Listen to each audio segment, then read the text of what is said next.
नमस्कार. मी अंकिता. मी आत्ता चालले आहे एके ठिकाणी आणि तिथे आम्ही बघणार आहोत सध्या सुरू असलेला T20 वर्ल्ड कप. ती मॅच बघण्यासाठी आम्ही तिकडे चाललो आहे. पण जाता-जाता मी हा व्हिडिओ करते आहे. आत्ता रस्त्यावरती काहीही गर्दी नाही आहे विशेष. तशीही इथे गर्दी फार कमीच असते. आत्ता वातावरण अगदी ढगाळ आहे. थोडासा पाऊस पडलेला असावा असं वाटतंय. आणि सकाळी मस्तपैकी धुकं पडलेलं होतं. आत्ताच मला एक अशी बिल्डिंग दिसली की जी धुक्यामध्ये पूर्ण दिसेनाशी झाली आहे जवळ-जवळ. त्याचा मी फोटो काढला आणि आता हा व्हिडिओ करते. मी दाखवते तुम्हाला रस्त्यावरची शांतता. मी आमच्या बिल्डिंगमधनं बाहेर पडले आणि सूर्य दिसायला लागलेला आहे. जरासं ऊन असं आलेलं आहे कोवळं-कोवळं. मस्त वाटतंय. बरेच दिवस इथे बर्फ आणि बर्फच होता. बर्फाचं साम्राज्य झालेलं होतं. आता वितळायला लागलेलं आहे. ह्या सगळ्या आमच्या इथल्या आसपासच्या बिल्डिंग्स. इथून मी जाता जाता समोर बघितली जी बिल्डिंग, हीच ती बिल्डिंग जी आता धुक्यामुळे दिसत नाही आहे. त्या रस्त्यावर तुम्हाला दिसेल अगदीच तुरळक वाहनं आहेत. माणसं अगदीच कमी आहेत. तरी आत्ता सकाळ होऊन आता 10 वाजून गेलेले आहेत. फक्त गाड्यांचे आवाज येतात इथे. आणि आता मी इथून अशी सरळ चालत जाणार आहे. आजचा दिवस जरासा खास आहे कारण आता डे लाईट सेव्हिंग सुरू झालेलं आहे. त्याच्यामुळे मध्यरात्रीत कधीतरी सगळी घड्याळं बंद चेंज झाली. म्हणजे ज्या वेळेला खरं 6:30 वाजलेले असतात त्यावेळेला आता ऑटोमॅटिकली आमच्या इथे 7:30 वाजले. असा 1 तासाचा फरक पडला. त्यामुळे आत्ता जरी 10 वाजून गेलेले असले तरी नॉर्मली आत्ताचं वातावरण असं आहे की 9:30 वगैरे वाजले. आहाहा, धुक्यामध्ये त्या 2 बिल्डिंग्स किती सुंदर दिसत आहेत. मी इथे आत्ता सिग्नलपाशी थांबलेले आहे.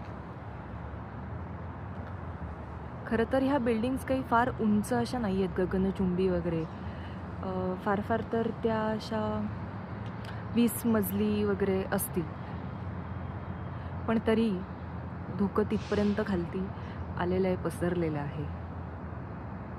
हे आमच्या इथलं बर्फाचं साम्राज्य. अजूनही इथे बर्फाच्या खुणा आहेत. हा बर्फ अजून पूर्ण वितळलेला नाही. त्याच्यामुळे फुटपाथ वगैरे पण असा ओलसर झालेला आहे. पावसामुळेही होतो आणि ह्या बर्फामुळे सुद्धा होतो. आता मला रस्ता क्रॉस करायचा आहे. अरे वा, लगेच मला सिग्नल मिळाला चालण्यासाठी.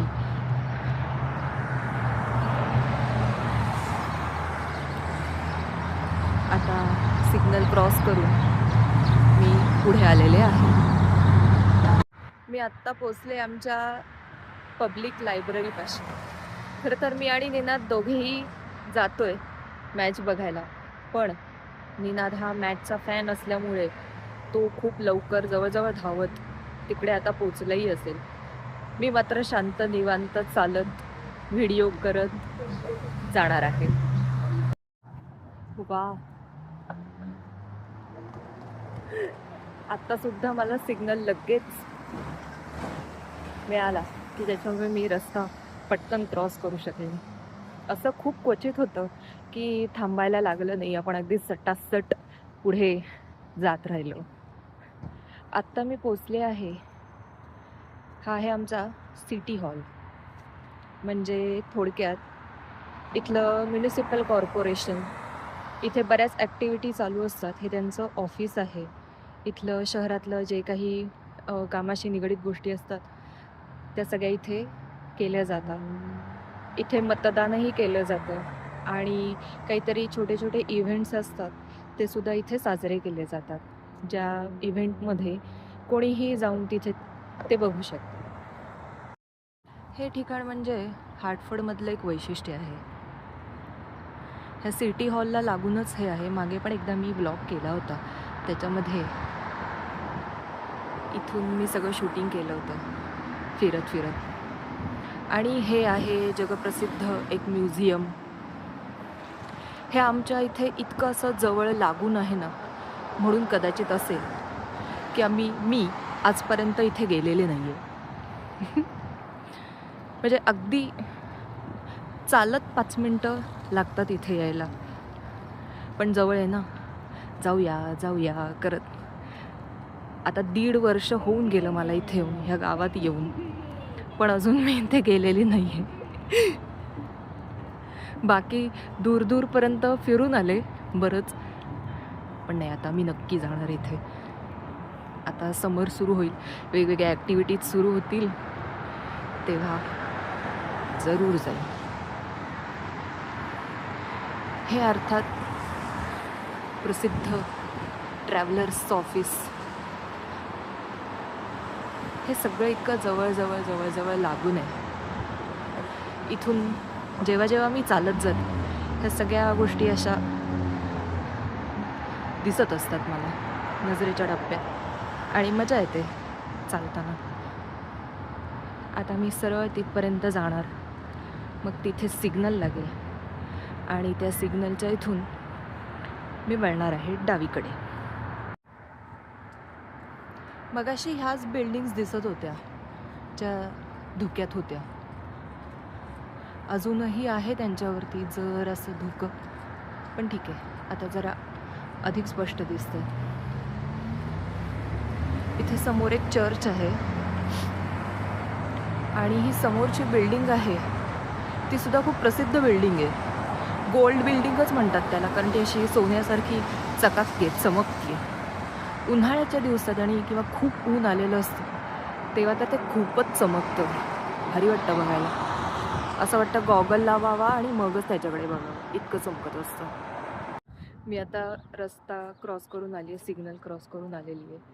इथून जाताना मला कायमच एक गोष्ट गमतीदार वाटते, कारण अशी गोष्ट आपल्या इकडे इतकी सहसा आढळत नाही.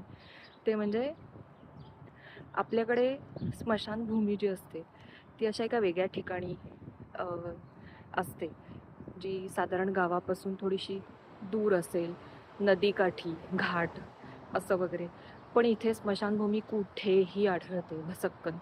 इथे मोस्टली असं असतं, जिथे चर्च आहे तिथे मागच्या बाजूला बऱ्याच ठिकाणी ही अशी स्मशानभूमी असते.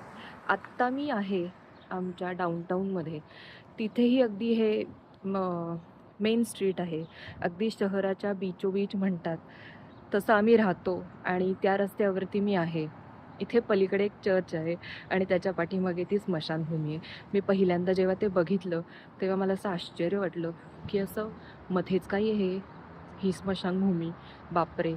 कारण आजूबाजूला सगळ्या बिल्डिंग्ज आहेत, त्याच्यामुळे मला तरी फार नवल वाटलं ती गोष्ट बघून. तेव्हा निनाद मला म्हणाला की इथे हा असा प्रकार आहे की जिकडे चर्च असेल त्याच्या पाठीमागे स्मशानभूमी असूच शकते. मग ते शहरातल्या मध्यवर्ती ठिकाणी असलं तरी ती असूच शकते.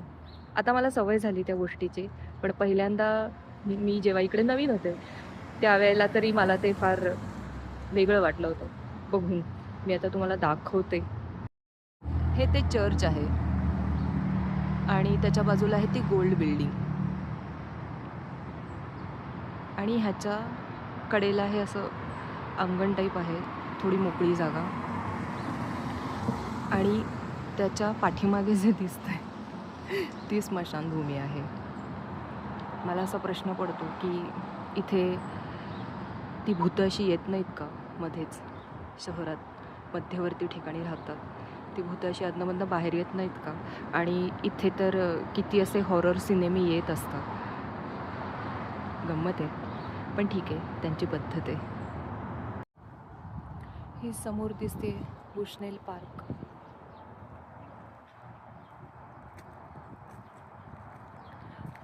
तिथला बर्फ पण अजून आहे साचलेला. त्या पार्कमध्ये जे तळं आहे तिथे तर अगदी पाण्याच्या ऐवजी बर्फच आहे, सगळं पाणी गोठलेलं आहे.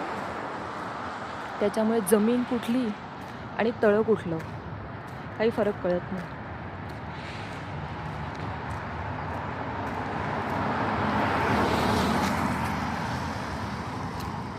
आता मी जवळजवळ पोचलेले आहे जिथे मला जायचं आहे. हा सिग्नल क्रॉस केला की मी पोचेन. अशा प्रकारे आज रविवार आणि रविवारच्या दिवशी सकाळी सकाळी माझी प्रभात फेरी झालेली आहे. मॉर्निंग वॉक झालेला आहे मस्तपैकी. गार खूप आहे बाहेर, त्याच्यामुळे थोडं थंड थंड वाटतंय, पण ठीक आहे. आता मी पोचले.